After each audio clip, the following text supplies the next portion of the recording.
Bonsoir à toutes et tous et bienvenue ici dans cette émission de Le Panier, notre 5e émission. Déjà Steve Louisin, bonsoir. Bonsoir. Et on a l'honneur ce soir le grand privilège d'accueillir René Gubler, monsieur René Gubler, tout bronzé, bien rasé, l'ancien président de la montagne, voilà. L'ancien président du Vevey Riviera Basket. Et puis, on va le présenter. Ce serait pas trop mal, hein? Ouais, ce serait pas mal, hein? Tu fais de sacrées présentations. Ça te prend combien de temps pour préparer tout ça, voisin? Non, ça c'est une anecdote entre nous. Ça. Je peux pas te dire.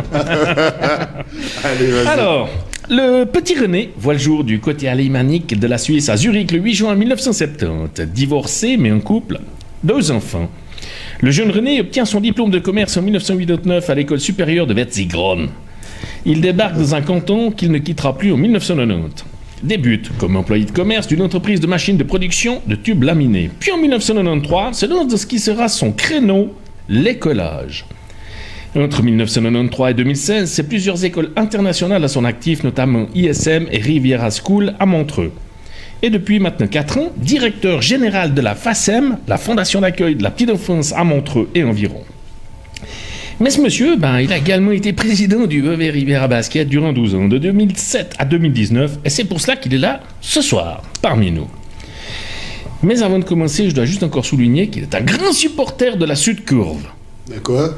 Ah, tu sais pas ce que c'est, la Sud-Curve. Pardon. Ça se mange Ça se trouve au stade du Letzigrund. C'est les fans en fait, du FC Zurich. Monsieur René Gubler est un grand fan du Football Club Zurich. Oh, d'accord. C'est juste, hein? Bah oui, mais bien sûr. Ouais. Donc c'est pour ça que t'as lâché la présidence pour aller là. Non, mais à l'époque, à 8 ans, quand t'arrives à l'école à Zurich, il faut choisir entre Getse et puis Zurich. Et puis moi, j'ai choisi Zurich. Voilà. C'est très simple. Ça reste toute une vie. Alors René, content d'être entre notre compagnie? Oui, très content. Merci pour l'invitation. Merci à toi d'avoir répondu présent. C'est avec grand plaisir qu'on t'accueille. On espère qu'on aura plein de questions de la part des internautes. Exactement. On compte surtout sur les questions des internautes. J'espère qu'il y en aura, parce qu'il y a eu tellement pas de mots douloureux, mais d'interrogations et de remarques suspectes dans ces galeries du rivage depuis ton départ. Mais on va commencer par la question de Rondoal de Sarzin. Exactement, parce que tu sais que c'est notre tradition maintenant, c'est que l'invité doit poser une question au prochain invité. Donc voilà, là, on a la question de Rondoal de Sarzin qui était là mardi passé. Alors, on t'écoute, Steve. Salaud, je me suis rappelé. Oh, le salaud. Alors là, il est fort. Il voulait savoir comment tu faisais pour être aussi bronzé. Je vais pas me ficher. Il est con. Alors, la question de Rondoal de Sarzin, il faut que je la traduise, parce que je l'ai fait lire à René tout à l'heure, puis effectivement, j'ai rien compris. Je me suis pas relu, puis il y a quelques fautes, un peu de tout. Un peu de tout, vas-y. Alors, si tu devais former un successeur, que lui conseillerais-tu de poser comme limite pour que sa situation personnelle ne pâtisse pas? C'est pas facile à répondre. Soit qu'on accepte un mandat, soit qu'on l'accepte pas. Autant plus si c'est un club qui évolue dans une ligue supérieure, donc dans une ligue nationale, il y a beaucoup de travail. Il y a des gens à gérer. Effectivement, la famille, elle en souffre, hein, c'est clair, parce que déjà, on impose des séances durant la semaine où on doit aller, on n'est pas à la maison. Et puis la deuxième chose, c'est que on traîne toute la famille au moins chaque deuxième week-end dans un endroit où peut-être ils n'ont pas envie d'être, surtout les enfants. Mais voilà, quoi, c'est un peu la vie de mes jeunes pendant quelques années. Et puis ils ont pris le pli, ils ont du plaisir.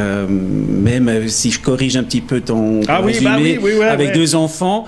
Avec ma compagne Céline, Céline et René, ça s'invente pas. Voilà, Céline et René, on est une famille recomposée, et puis on a 5 enfants.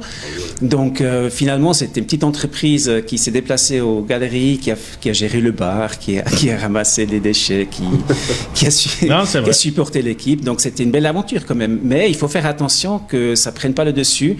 Les messages, les échanges de WhatsApp jusqu'à tard le soir n'était pas toujours apprécié, je l'avoue. Donc en fait, alors, qu'est-ce que tu lui conseillerais? d'intégrer en fait la famille à cette aventure et puis de répartir les tâches en famille, de vraiment les motiver aussi. Et puis si vraiment des fois ils n'ont pas envie, de ne pas les forcer. Bon, ben, au moins ça a le mérite d'être clair, hein, si. Ouais.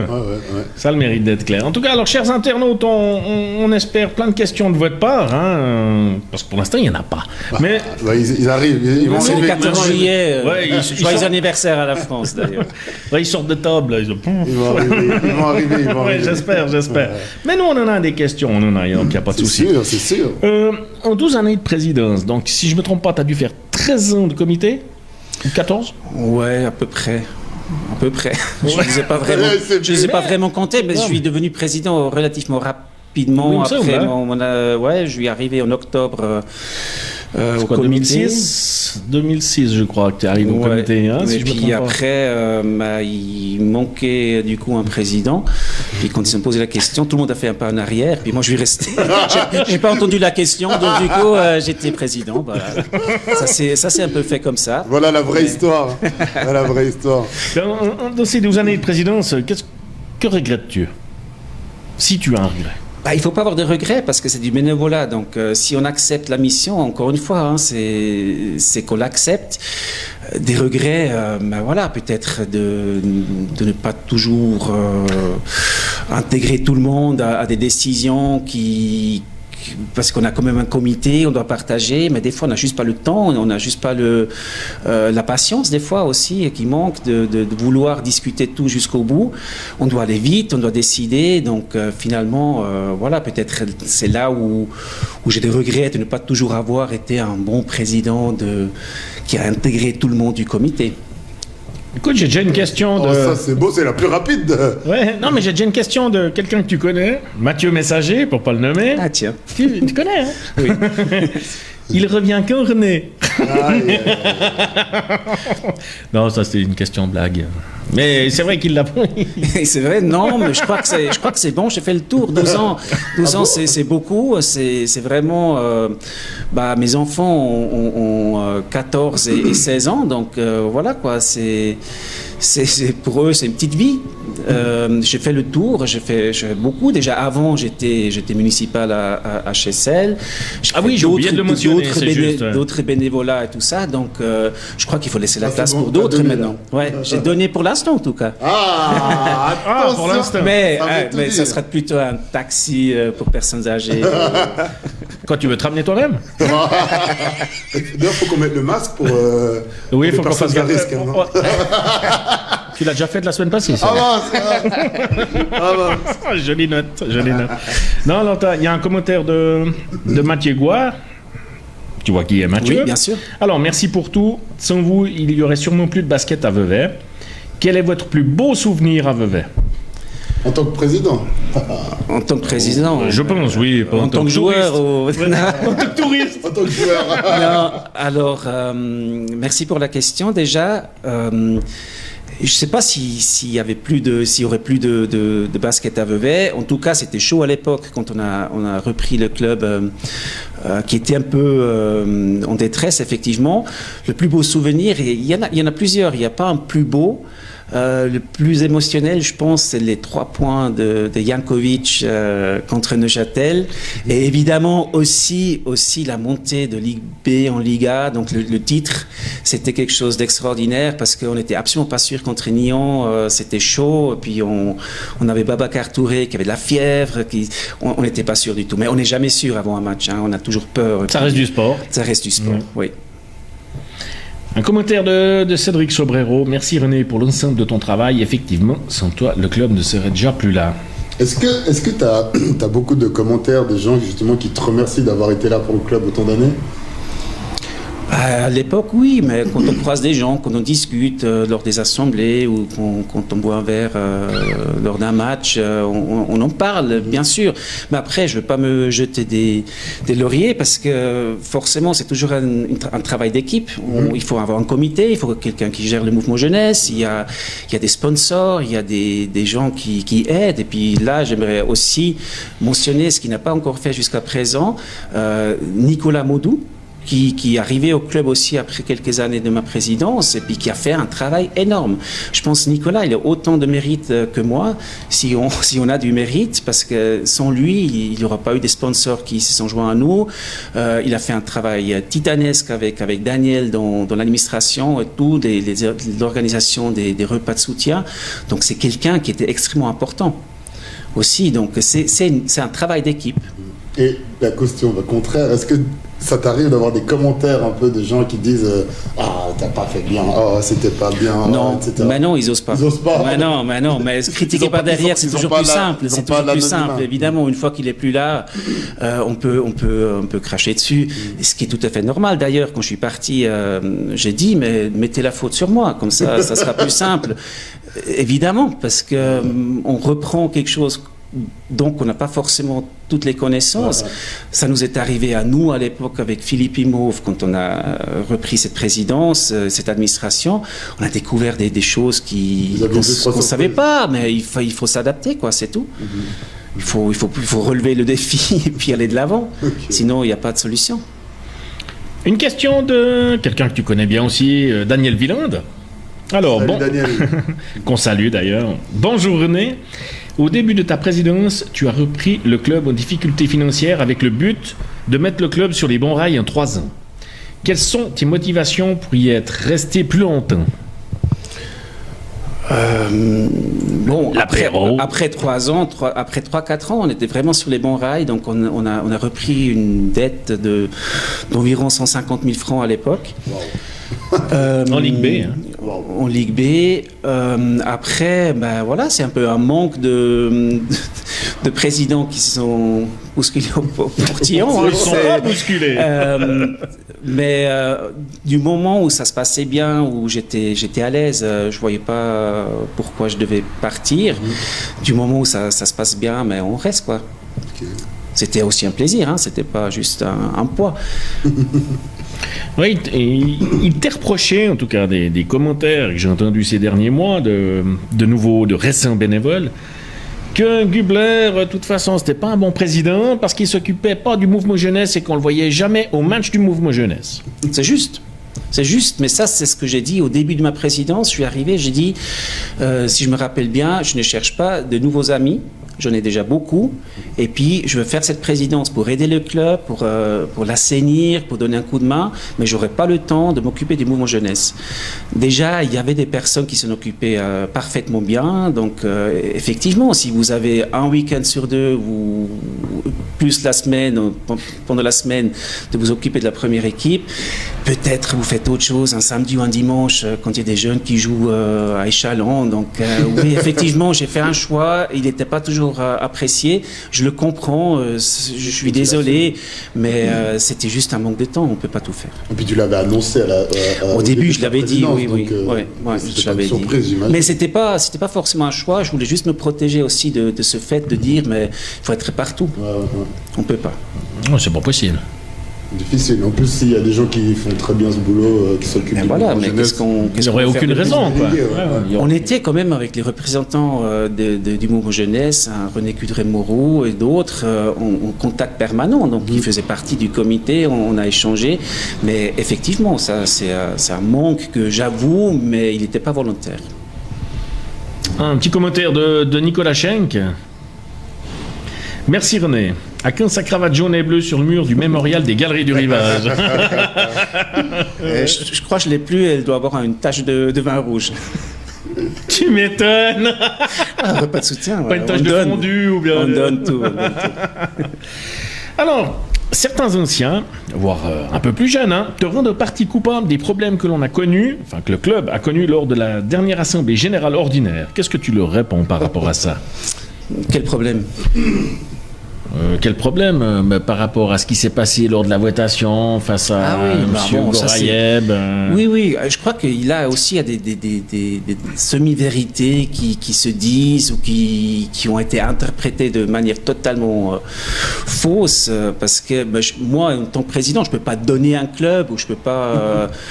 je ne suis pas seul, je suis le président, je suis élu, il y a une assemblée générale qui qui prend les décisions. Et puis c'est ce qu'elle a fait d'ailleurs. Sinon aujourd'hui, peut-être Oliver il serait président. Ce qui s'est passé, c'est que moi j'ai pris contact avec Oliver quand moi j'avais décidé de ne plus continuer en tant que président.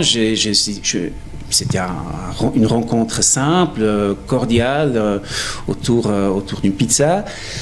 Et puis savoir où on était avec son club, qu'est-ce qu'il a prévu, parce que je trouvais d'avoir deux clubs dans une même ville qui se battent pour les plages d'entraînement et tout ça n'a aucun sens. Après, on a discuté, moi je l'ai présenté aussi au comité, mes démarches, donc le comité était à tout moment au courant. Ah, le comité est au courant? Bien sûr, mais j'en ai parlé au comité. Okay. Le comité a désavoué ton point de vue.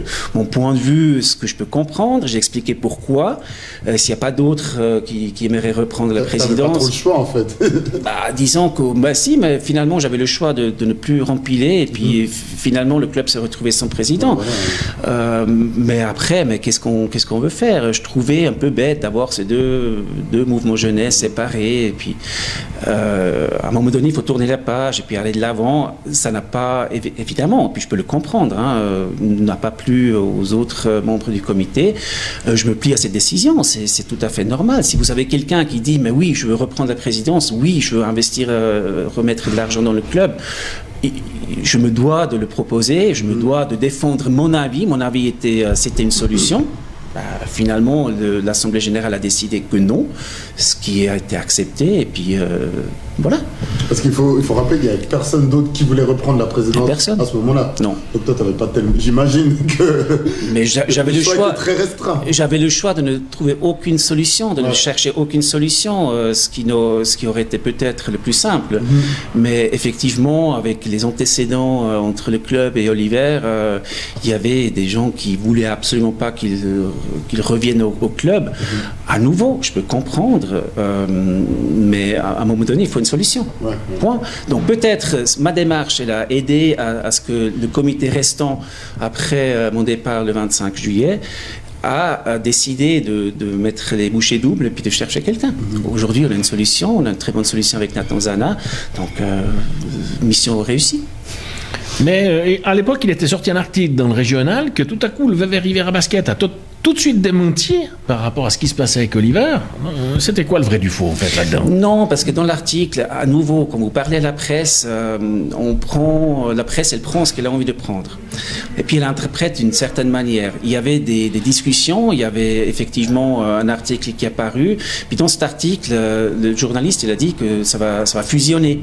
Oui, en gros, c'était ça. Alors ça n'a jamais été l'idée, ou pas l'idée initiale, en tout cas, c'était une collaboration.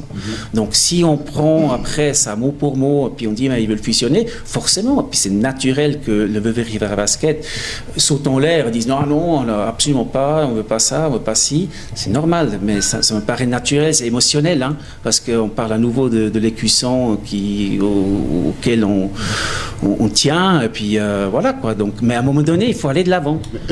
Est-ce que tu penses que pour le basket, en général, ce ne serait pas une solution justement de réunir ces deux clubs, vu qu'il y a deux clubs dans une seule ville? Ouais, alors ça, c'est déjà compliqué, parce que là, si on commence comme ça, il faut déjà commencer avec Blonay, il faut commencer avec tous les autres clubs qu'on a approchés, où ça n'a rien donné.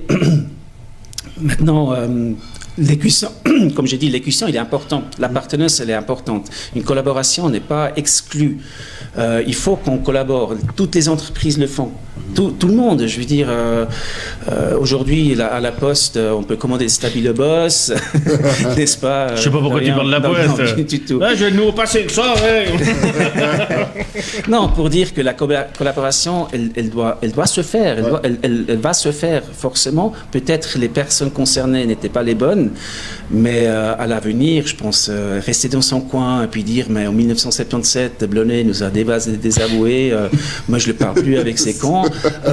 Pourquoi ça j'ai entendu, bien sûr. De ce niveau-là. Ah oui. En 1970, c'était des vieilles rancœurs comme ça qui perdurent encore. C'est comme ça. Bon, j'imagine que ça doit être des histoires de longue date. Mais oui, mais à nouveau, c'est pour ça aussi, la jeunesse, vous voyez, vous pouvez combattre les animosités uniquement avec la jeunesse qui n'a pas ce souvenir. Il faut leur raconter ce qui s'est passé. C'est pour ça, et puis c'est très naturel, mais je vais me faire massacrer maintenant ce que je vais dire, parce que l'idée de créer les Riviera Lakers, c'était d'honorer en fait le passé.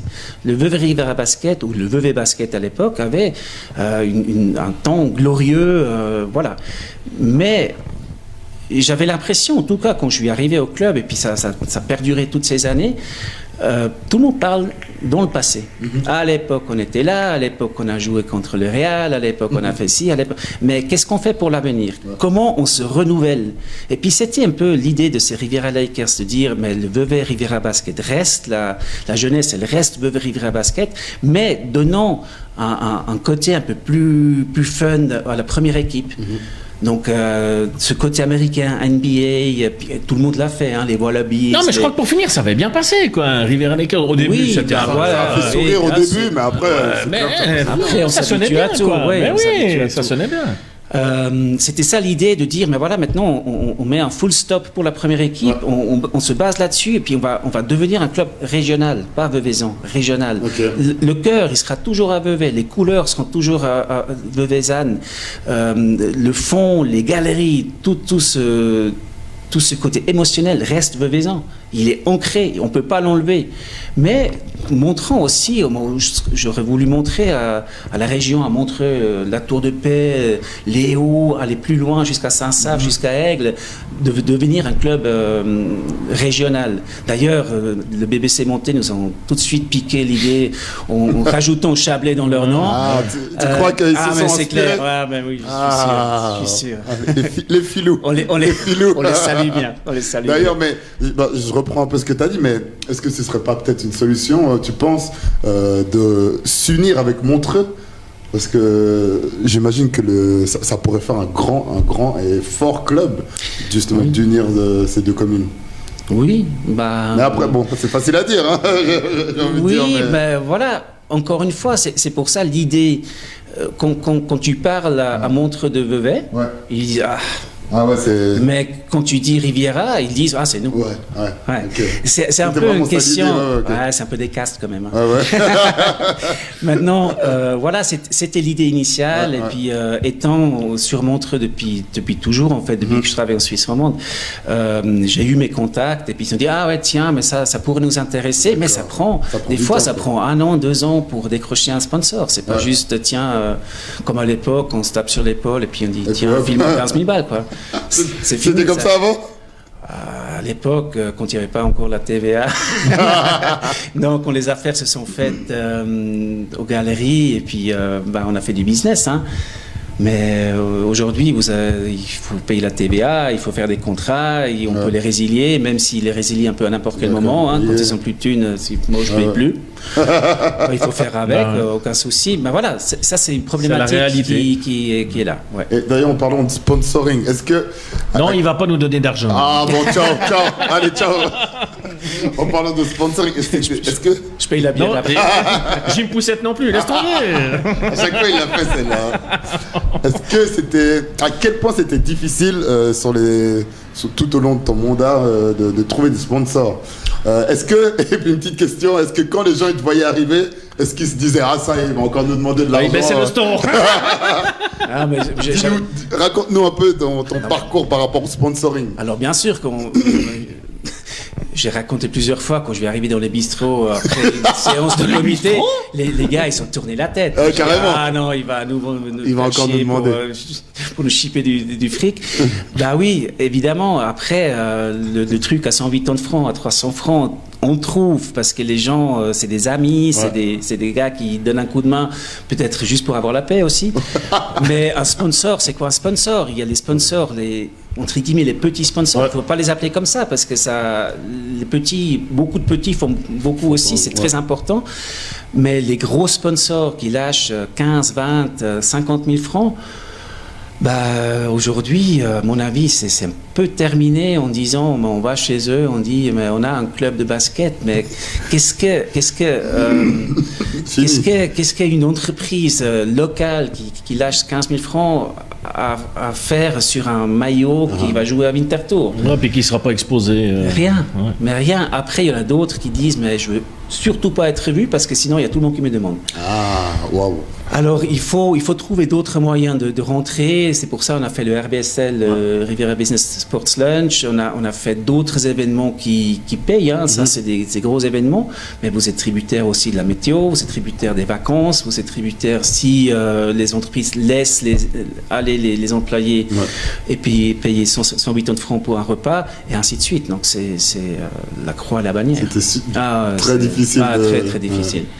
Donc, et puis à la fin du mois, mais quand il manque, mais on rajoute quoi. Ah ouais, donc de ta poche, souvent ça arrivait que tu comblais les manques. Ouais. Vas-y, vu que tu avais une question. Vas-y. On pose cette question fatidique depuis lors de ton mandat.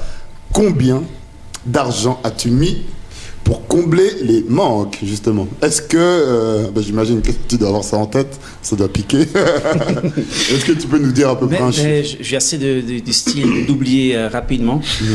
Ce qui fait mal, mais j'ai fait un peu le calcul tout à l'heure lorsque j'ai vu la question.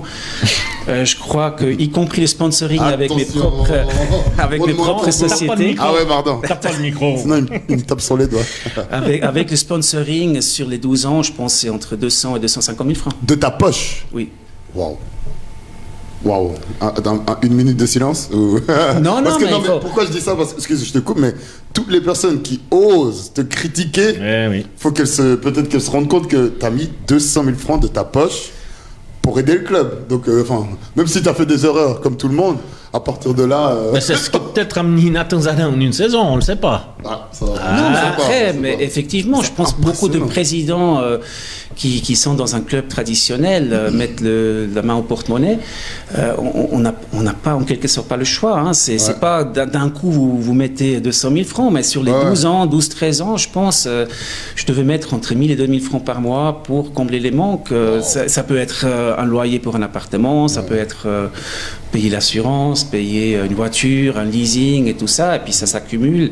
Après, avec les écoles qui étaient sponsors, donc l'école Riviera et toutes les autres, ISM aussi, mais voilà, c'est des contrats qui n'étaient pas des contrats, mais on rajoute 15, 20 000 francs par saison pour être sur le maillot, alors que ça nous rapportait strictement rien. Mais quand on aime. Ouais, quand on aime, on ne compte pas, il paraît, mais là, ça... Waouh. Il paraît, mais c'est impressionnant ce chiffre. Hein. Je ne sais pas ce que vous en pensez, les personnes qui nous regardent ou qui nous regarderont plus tard. Ils sont tombés sur le cul. Mais tout simplement. Tu te rends compte, 200 000 francs. Je ne sais pas quoi dire. C'est impressionnant. On va juste passer un petit peu aux questions des internautes, hein, parce que là j'en ai loupé une ou deux, je suis désolé. Une question de Stéphane Gauthier.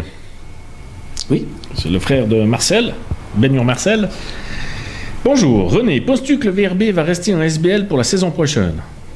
Alors je pense que tu vas pas être capable de répondre, mais... Je ne suis pas capable de répondre, mais je l'espère fortement. Non, je l'espère vraiment parce que Vevey appartient à la SPL. Il faut que Vevey accueille Genève et qu'il accueille Fribourg. J'espère aussi Montais. Hein. Je ne sais pas où ils en sont, mais évidemment, on a vu que la Liga amené beaucoup de bien à Vevey au niveau de l'ambiance, au niveau des gens qui s'intéressent au basket. Je crois que descendre en Première Ligue ou en Ligue B, ça serait vraiment dommage. Ouais. Ça serait un coup dur. Ouais. Une autre question de Julien Pouza, pardon. Qu'est-ce qui t'a surpris et qu'est-ce qui t'a déçu lors de ton passage dans le milieu du basket? Surpris et déçu. Alors surpris, c'est que dans le monde du sport, surtout quand on était en Ligue B, voire Liga, plus en Liga, c'est un peu les coups derrière, les coups de pu qui se font. On est chez nous là, on peut dire ce qu'on veut. Non, mais qui se font évidemment par rapport de la part des joueurs, des agents, des gens qui te disent devant ça, puis derrière, le contraire.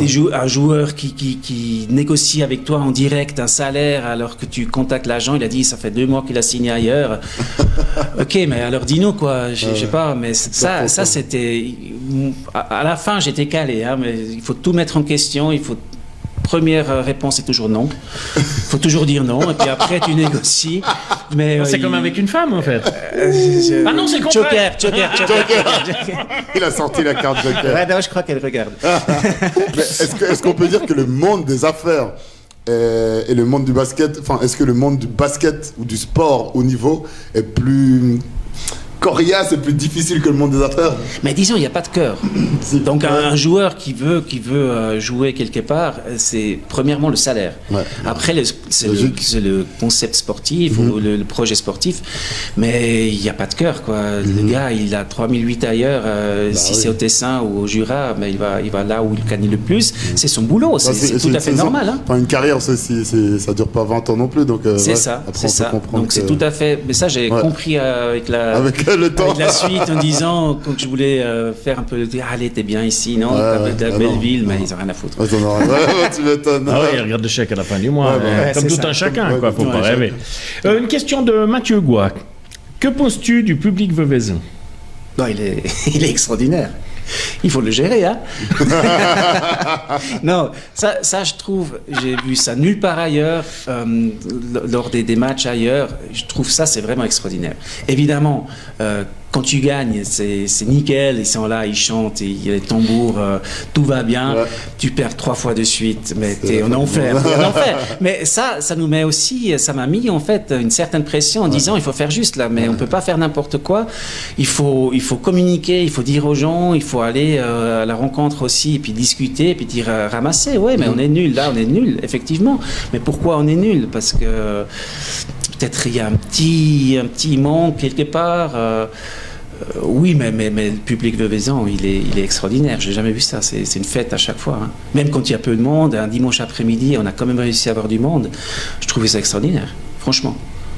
Encore une question de Julien Pouzin. Quel est ton avis sur ce que tu vois actuellement au Vevey Basket? Je n'ai pas, parce que j'ai pas vu beaucoup.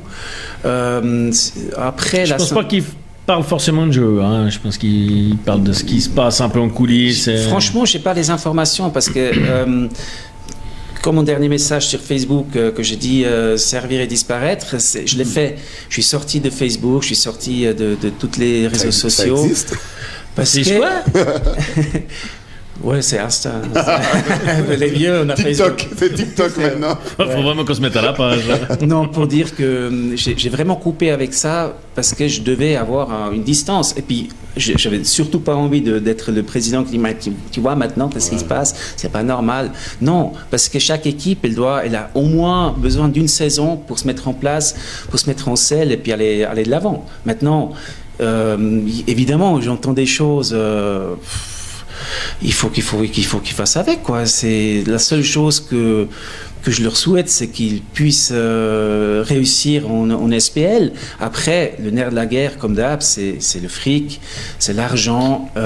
On a aussi dû faire nos expériences. Si tu engages un joueur à 4 000 francs par mois, net, évidemment, parce que ça se négocie en net, il faut rajouter 2 000 balles de charges sociales. Après, tu rajoutes un appartement à 1 500 boules. Après, peut-être encore une petite voiture.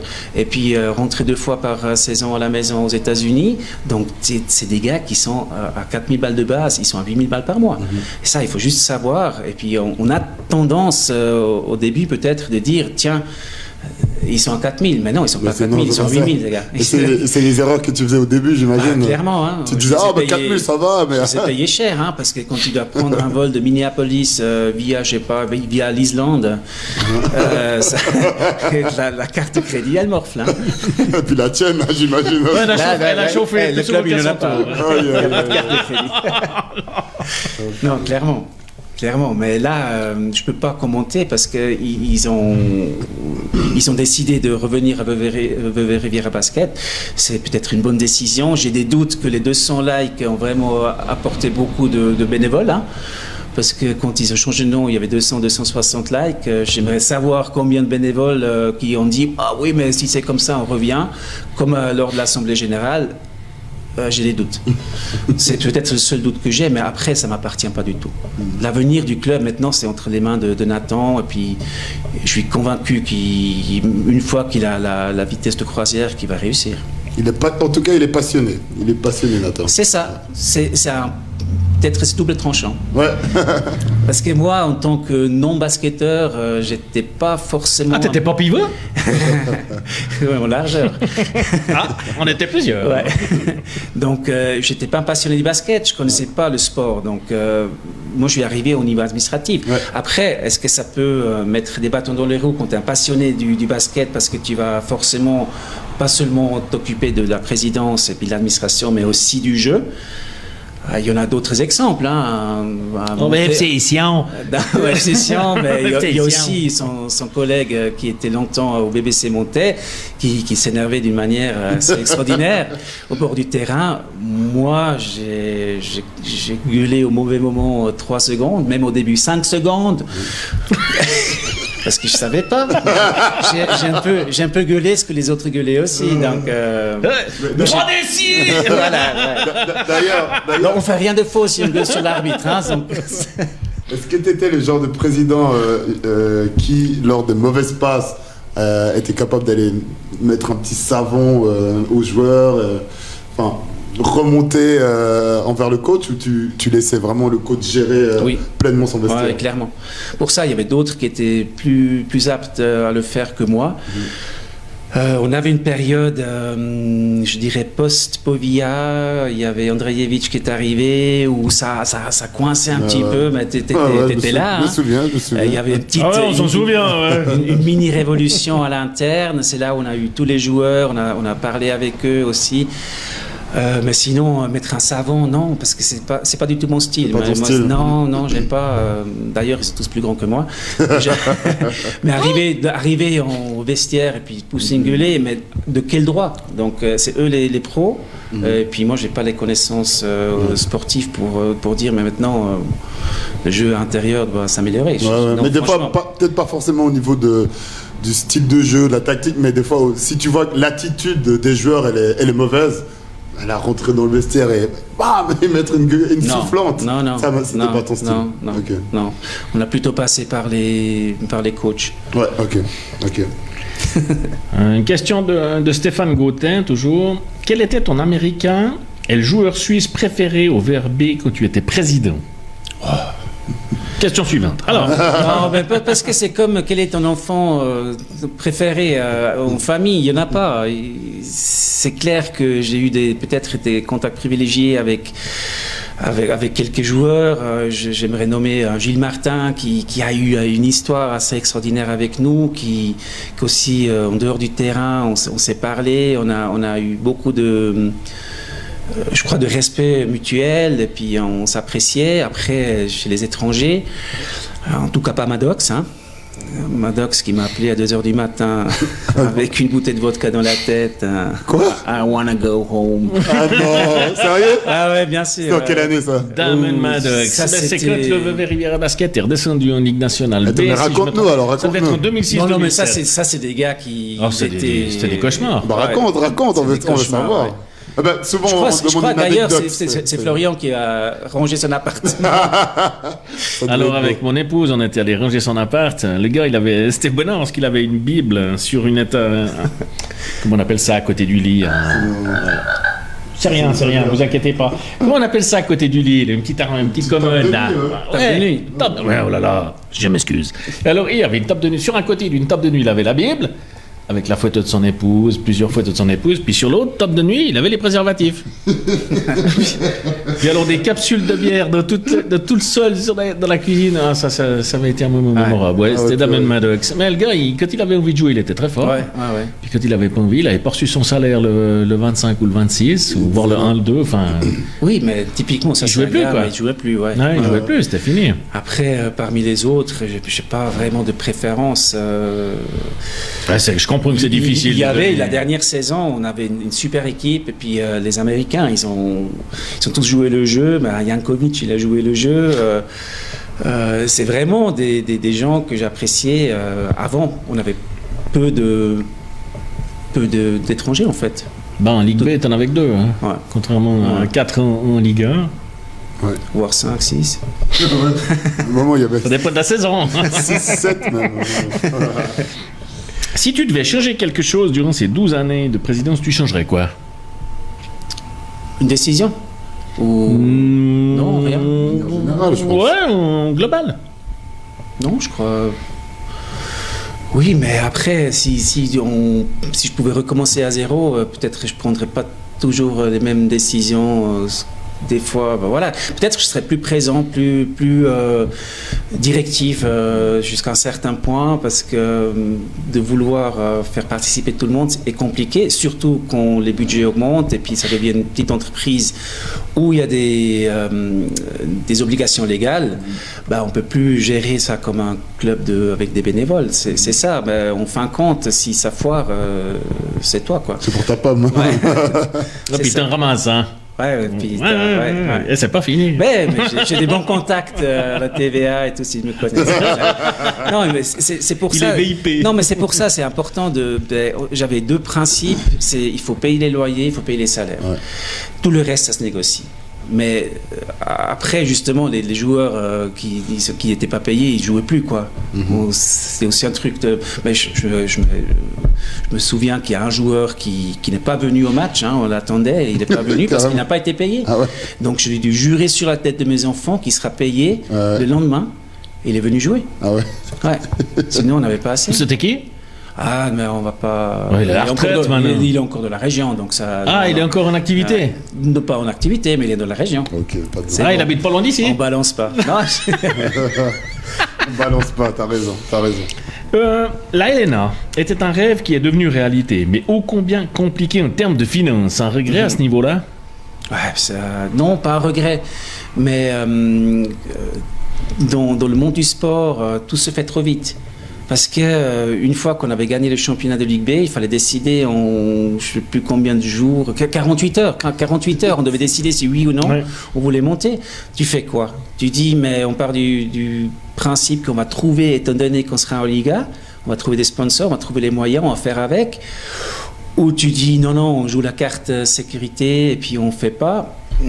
On a toujours été un peu plus risque, et puis ce qui m'a fait décider entre guillemets d'accéder à ça, c'était que quand je suis arrivé à la séance de comité, et puis Daniel il a dit j'ai déjà rempli le formulaire, t'as qu'à signer. Donc si on est en Liga, c'est grâce à Daniel. Daniel, il faut qu'on l'invite, c'est Daniel. Tous nos problèmes sont dus à Daniel. Non, ça a donné le petit coup, le petit déclic en disant allez, je crois qu'on le veut tous. Soyez peut-être pas toujours raisonnable. Ok, intéressant. On a des questions, chers internautes, n'hésitez pas avec vos questions là, parce que là ça s'est un petit peu calmé. Bon, nous on a les nôtres, hein, on va s'en sortir. Mais n'hésitez pas, il nous reste un bon petit quart d'heure à passer ensemble. Donc si vous avez des questions pour René Gubler, c'est le moment. Surtout ceux qui ont beaucoup de choses à dire aux galeries. Ici, nous ne disons pas. Le problème ici, c'est qu'il n'y a pas d'anonymat, tu vois. Donc, non, les questions anonymes, on les prend pas. Exactement. Et moi, une petite question par rapport aux jeunes qui font du basket à 100%. Est-ce que toi qui as des enfants, tu conseillerais à tes enfants de s'investir à 100% dans une carrière de basketteur professionnel et du coup mettre un peu de côté temporairement les études? Les études. Ça, c'est une question que je vais répondre. Mais t'as le sport-études qui existe pour le basket. Ouais, c'est vrai. Mais t'es avec des nageurs et puis... c'est bien du basket dans l'eau, non? J'ai partagé parce que en tant que bon Suisse, je dirais non, d'abord les études et puis après on avance. Mais c'est pour ça on n'a pas des grands chanteurs, on n'a pas des super grands sportifs mondiaux qui percent parce que d'abord on fait des études et puis après on joue au piano, on va jouer au basket et tout. Sans loisir. Aujourd'hui, je crois qu'on a tellement beaucoup de possibilités de se rattraper, de faire des formations par la suite et tout ça. Un jeune qui a des talents, mais il faut qu'il ait des talents parce que sinon il s'entête assez rapidement. Il faut qu'il fonce, évidemment. Mais en Suisse, t'as pas de structure pour ça. Parce que je dis ça, parce que typiquement un club comme Vevey l'année prochaine qui va demander à ses joueurs de faire 2 entraînements par jour, 3 si tu comptes la musculation. J'imagine que c'est plus difficile de concilier les études et puis le basket, quoi. Donc, Mais c'est toujours comme ça. Il ne faut pas oublier qu'en finalité, si le jeune il loupe sa maturité, c'est pas le club qui paye la suite, c'est les parents. Donc je crois qu'il faut convaincre les parents pour dire que tiens, mais oui, ça vaut la peine. Ou justement créer un sport-études qui tienne la route. Mais ça, c'est terriblement cher à nouveau. Mais je crois que déjà, on devrait avoir quelqu'un qui analyse leur talent. Pour leur dire, pour dire oui, as-tu potentiel ou pas, parce qu'il y en a qui pensent qu'ils ont du potentiel mais qui l'ont absolument pas. J'ai une question d'une internaute que tu connais bien. Elle s'appelle Céline. Est-ce que les enfants ont mangé? Alors, tu réponds quoi à ceux qui disent que tu as laissé le club sans tout dire sur son état financier? Oh, très bonne question. Très bonne question. Je dis que c'est faux. Parce qu'évidemment, Parce qu'on a parlé des cadavres dans les pains. Moi, je te dis, tout ce qui revient aux oreilles, tout ce qui m'a un petit peu pas fâché, mais énervé. Parce que les gens... Il y avait des placards, il y avait des cadavres dans les placards. Non, parce qu'on ne peut pas avoir des cadavres dans les placards, parce que de toute manière, il y a une comptabilité qui est tenue, donc tout doit être saisi. Après, effectivement, quand j'ai remis ces dossiers, ces factures ouvertes qu'il y avait, parce que forcément, on n'avait pas les moyens de tout honorer d'un coup. Mais c'est là où il y avait le sauvetage qui a été enclenché avec Swiss Basket et puis par la suite Nathan, qui a dit que 100 000 francs, on ne va pas laisser mourir un club pour 100 000 francs. Non, il n'y a pas de cadavres, parce qu'on ne peut pas les cacher, les cadavres. Après, peut-être, ce que j'aimerais dire, c'est que dans l'enthousiasme, dans l'émotion de la reprise du club, peut-être on ne m'a pas forcément toujours écouté. Quand j'ai expliqué les choses, que là, il y a un remboursement d'assurance qu'on peut valablement prendre en compte, mais il n'est pas assuré. Donc ça, évidemment... On parle du cas Gaillard, là. Par exemple, oui, ça, c'est un cas d'assurance qui monte jusqu'à 20 000 francs. L'assurance n'a pas encore statué. Donc forcément, si finalement elle décide de ne pas entrer en matière parce qu'il y a une erreur dans le formulaire, il faut faire recours, il faut repasser. Mais j'ai jamais dit que c'était acquis. Donc on ne peut pas cacher. J'ai encore mis à zéro la TVA, tout ce qui les impôts à la source et tout ça. C'était le plus important parce que c'est pénal. Donc forcément, après, il faut aller petit à petit pour le reste qui est encore là, mais moi, en finalité, la dernière année, j'ai laissé 100 000 francs sur le carreau. Donc, j'ai payé pour 100 000 francs de factures que j'ai payé avec un prêt que j'ai contracté auprès d'une banque. Incroyable. Pour ne pas laisser couler le club. Incroyable. Donc, encore une fois, c'est pas, à nouveau, c'est pas pour avoir des lauriers ou quoi que ce soit. Pour expliquer la difficulté qu'il y a. Réalité, là, et puis si on me dit aujourd'hui, il y a des cadavres, il y a des trucs qui ne jouent là, pas. Ça doit t'énerver, je pense. Mais ça m'énerve même pas parce que c'est pas vrai. C'est décevant, je pense. Non, même pas. C'est pas vrai, c'est tout. Donc c'est pas vrai. Il faut me montrer un seul cadavre et puis s'il est vraiment là, il y a sûrement une explication, mais il y a pas des trucs cachés parce qu'un cadavre on le cache. S'il est dans le placard, on le cache. Alors si on me dit aujourd'hui j'ai caché quoi que ce soit, il faut me le dire en face. Merci de cette franchise. Merci beaucoup. Une question de Nicolas Schenk. À quand un retour aux galeries en tant que spectateur? Entre parenthèses, à côté de Mathieu Goua, c'est sympa. C'est vrai que t'es jamais venu voir un match du côté des Troublions là-bas. T'as jamais vu un match de basket là-bas? Non, sérieux? Oui, j'étais une fois dans les tribunes quand j'avais, comment il s'appelle, Sainte-Rose. Ah oui, pour aller l'arrêter. Qui voulait se bagarrer avec Stéphane. Qui voulait se bagarrer, C'était une sacrée histoire. Oui, mais donc je l'avais face en face. Donc j'étais sur les tribunes, effectivement, mais avec plaisir. Ouais, puis Cédric Sobrero, mais on offrira la subsistance. Ok, ça marche. Il va vous coûter cher, les gars. Je suis remis en forme là.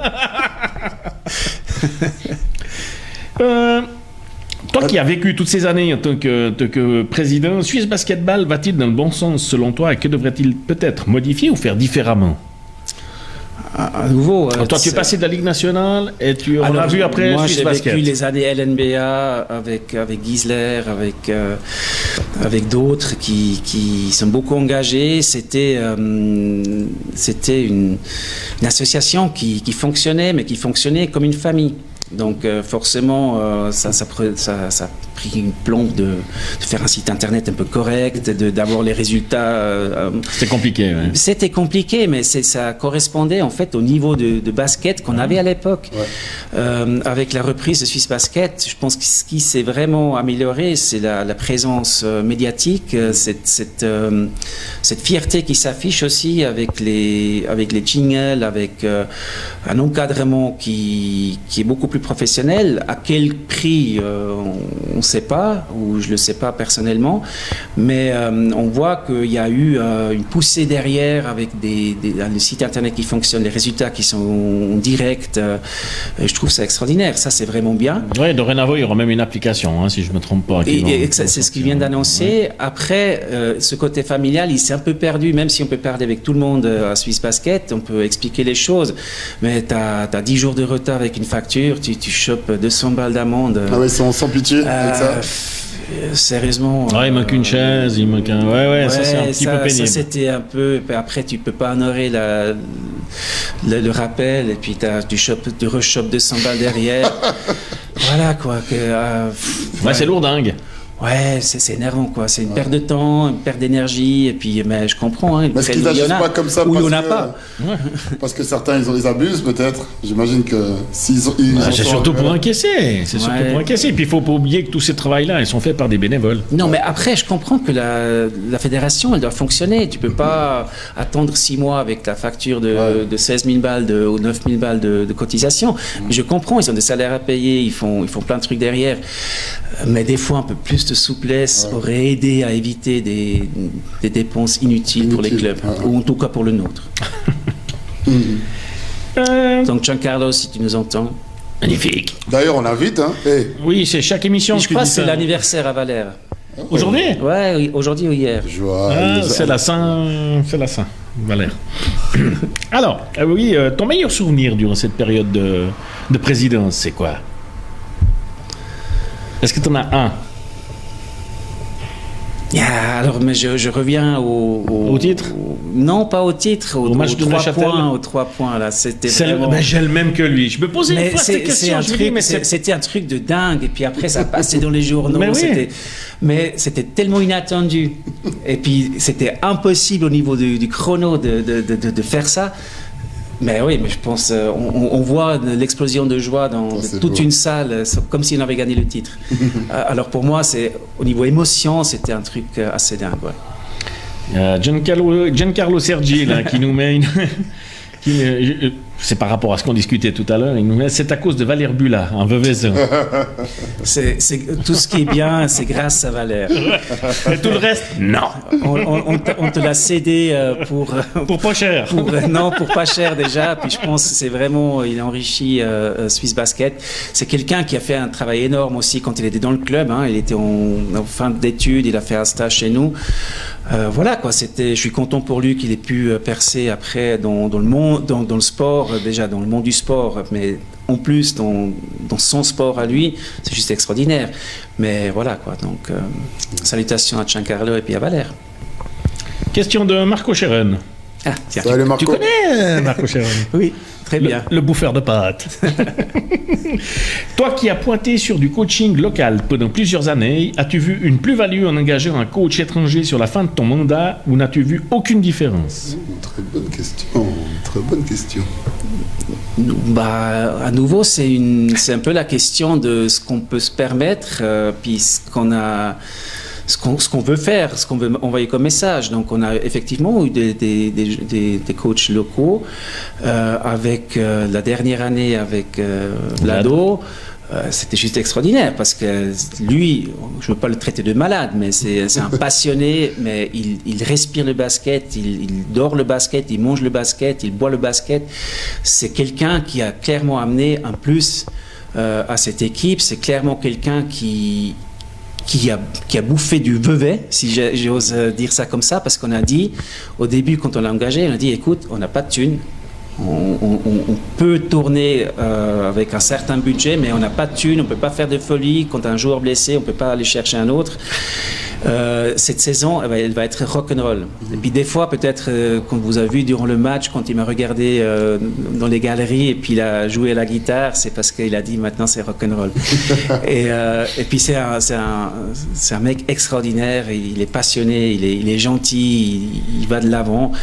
Et c'était possible aussi grâce à Marco, parce que c'est Marco qui l'a insisté. Moi, j'aurais re-signé Andrejevic. Marco, il a dit non. Il faut prendre un jeune, il faut en prendre un qui a faim. C'est lui qui a insisté. Et puis, en duo avec Marco, c'était juste extraordinaire. Marco, il a vécu une année très, très dure parce qu'il y était tout le temps. C'est aussi un passionné. Il est... il dit toujours non, mais il est toujours infecté.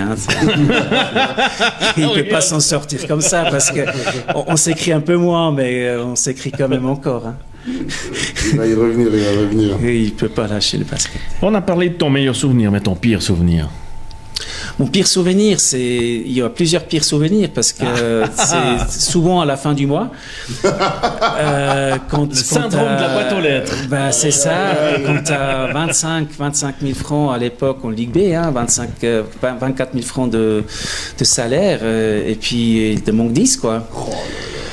Et puis comment faire à nouveau? Ça, c'était vraiment ça, des nuits blanches. C'est ça qui t'a le plus marqué? Ah oui, c'est cette pression de. Mais c'est incroyable. Parce que il est impossible de dire non, on va pas payer. Il est impossible d'avouer qu'on est en difficulté. Alors tu fais ça par derrière en disant tiens, mais tu peux nous aider, tu peux nous donner un coup de main, tu peux avancer ton sponsoring, tu peux faire. Mais on essaie de faire ça. Après, il y a cette rentrée-là qui arrive après le repas de soutien, donc je peux me rembourser. C'est tout le temps comme ça. Ça, c'est la pression, peut-être la peur de l'échec. La peur de l'échec en disant au milieu de la saison, en décembre, on n'a plus de thunes et puis on arrête tout, quoi.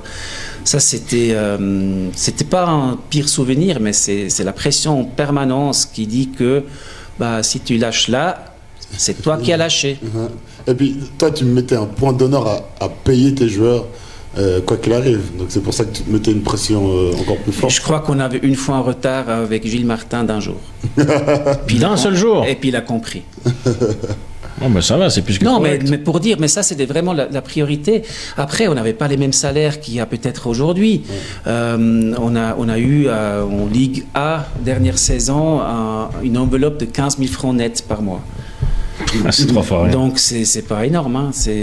Donc, les 15 000, en quelque sorte, ils le trouvent toujours d'une manière ou d'une autre. Ouais. D'une manière ou d'une autre, comme tu dis. D'une manière surtout ou d'une autre. Mais c'est pour ça, des fois, les gens ils ont tourné la tête quand je vais arriver au bistrot.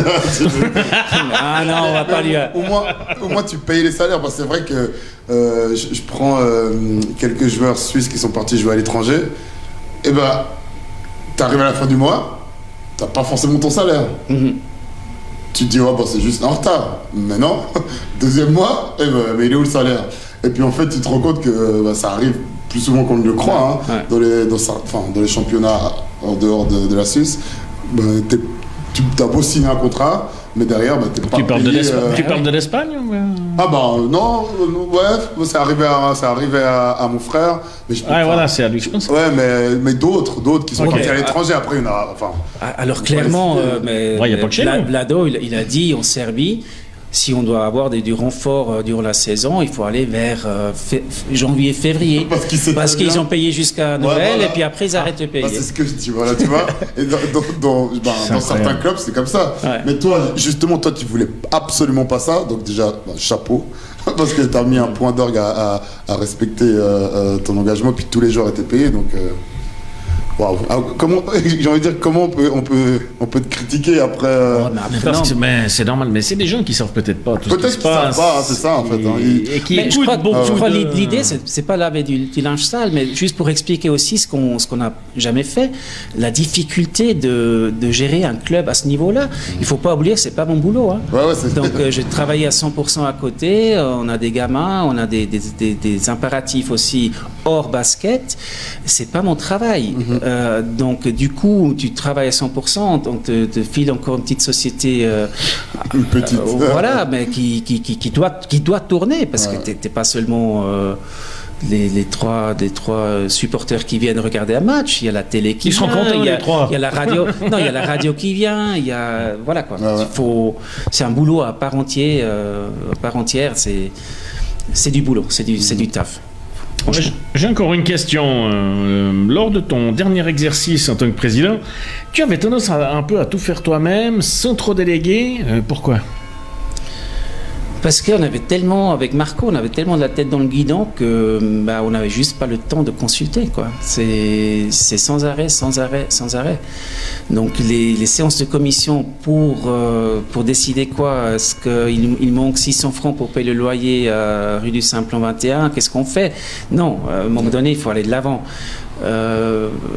Après, dans le comité, ça a été assez, les tâches étaient réparties.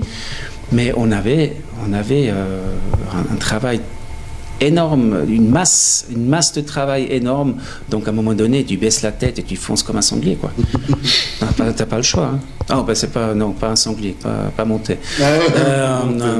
Une truie. Voilà. Non, c'est clair que ce que j'ai dit au début, j'ai négligé ce côté-là. Parce que la peur de ne pas réussir, il faut juste aller, quoi. Il faut juste aller. Et puis à un moment donné, je comprends que les autres membres du comité ont dit, mais il fait tout seul. Oui. Ouais, c'est un peu ce que j'ai entendu. C'est pour ça que je me permets de poser la question. Moi, j'y étais plus. Mais clairement, c'était une surcharge de travail. Ouais, c'est dommage. J'ai fait beaucoup depuis mon bureau. Donc du coup, ils sont venus chez moi au bureau pour faire des séances. C'était plus simple, mais la surcharge était telle que on ne pouvait plus vraiment partager. D'où l'importance d'un comité qui fonctionne. Et si tu pouvais revenir en arrière, est-ce que le jour où tu n'as pas fait un pas en arrière pour te désister, est-ce que ce jour-là, avec le recul maintenant, est-ce que tu t'aurais quand même pris cette présidence ou t'aurais dit non, moi je garde mes 200 000 francs et puis je vais pas. Bon, ça je savais pas au début. Tu savais pas, mais si tu le sais, tu aurais dû le savoir. Non, il faut jamais regretter. Est-ce que tu serais quand même allé, tu te serais quand même jeté Oui, dedans? bien sûr. Ah ouais? Bien sûr, mais j'ai vu que le club avait besoin d'être relancé, j'avais un peu d'expérience à l'administration, donc voilà le syndrome de la boîte aux lettres où il les rappelle, c'est ce qui s'est passé à la fin de ce cycle et comment j'ai repris. Après, étant donné que j'ai toujours géré des sociétés qui étaient limites et qui avaient besoin qu'on s'investisse beaucoup, j'avais cette expérience d'aller vers les gens en disant on te doit de l'argent, on ne peut pas te payer, si tu nous mets en poursuite, mais c'est fini, tu n'auras rien du tout, mais on te paye peut-être d'ici 2 mois, 3 mois, ou un petit peu. Est-ce que tu es d'accord de lâcher la moitié, des trucs comme ça? Ça, ce qu'on a fait au début, on a pu baisser déjà les dettes de style 20 000 francs. Des gens qui ont dit, ouais, ça fait tellement longtemps que vous nous devez de l'argent. Ah bah, il vient de chercher. Il est là, le monsieur. donc voilà, quoi. Non, il ne faut pas regretter. J'ai des très bons souvenirs. J'ai rencontré des gens extraordinaires. Il y avait plus de positifs que de négatifs. Ah, bien sûr. Ah ouais? Oui, bien sûr. Non, clair. La dernière saison que j'ai pu faire avec les Lakers, je veux dire, qui aurait dit qu'on va jouer la Coupe de la Ligue, qu'on va jouer une demi-finale, que personne. D'ailleurs, avant la saison, ils ont dit, tu sais très bien, c'est un supporter de Monté qui a dit, tu sais très bien, vous êtes nuls, et puis vous n'allez pas réussir. Un supporter de Monté? Ouais. On ne va pas le nommer non plus. Dommage. Steve, as-tu encore une question à poser? On arrive gentiment au bout. Est-ce qu'on a des questions des internautes? Non, là, on est au bout aussi. Pour cette 5e émission, on a eu la chance d'avoir Monsieur René Gubler. Et puis, comme la tradition le veut, c'est que notre invité du soir pose la question à l'invité suivant. Exact. Alors, l'invité suivant, c'est mardi prochain, sur le coup de 20h, et c'est Antoine Montet. Antoine Montet, un autre passionné de Ferroran. Tout à fait. Oh oui. Alors, Monsieur Gubler, quelle serait la question à Monsieur Montet? Alors, la question pour Antoine.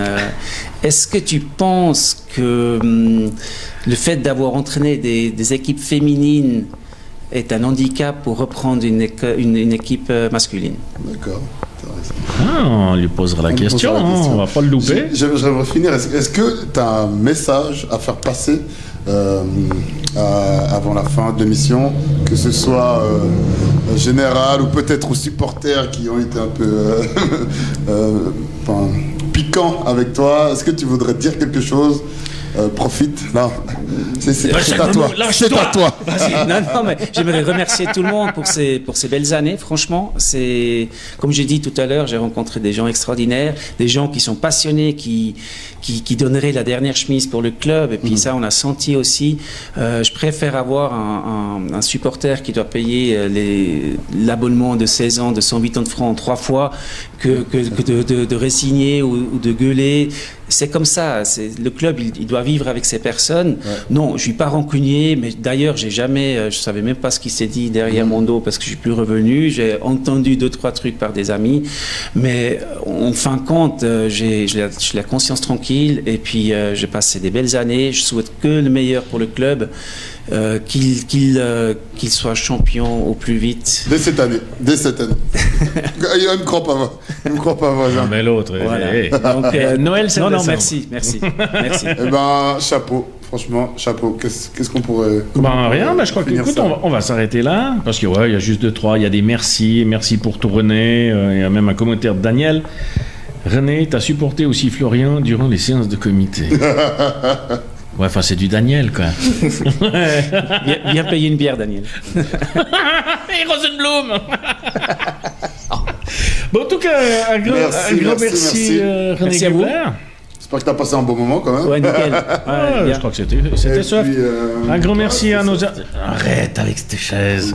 Un grand merci à nos internautes. Un grand merci à Steve. Nous, on se retrouve mardi prochain sur le coup de 20h avec Antoine Monter. Ça va être beau, là. Ça va être beau. D'ici là, portez-vous bien. Qui vont tomber, peut-être. C'est ce qu'il nous a promis. Ah ouais, là. Après, on verra. Ça va être chaud. Antoine. Ça va être chaud. Juste de vérité, apparemment. Merci à tous. Bisous. Excellente soirée. Bonne année. C'est important, les bisous. Ciao. Et pas Jim Poussette.